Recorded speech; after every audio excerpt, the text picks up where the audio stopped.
This is the moment of prophecy with Prophet William Ssozi.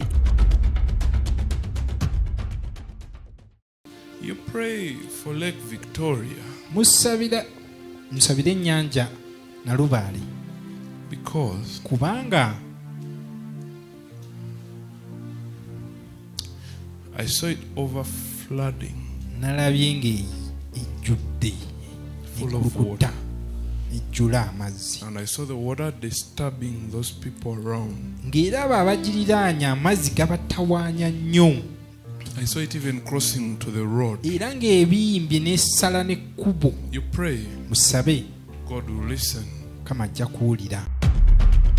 This is the moment of prophecy with Prophet William Ssozi.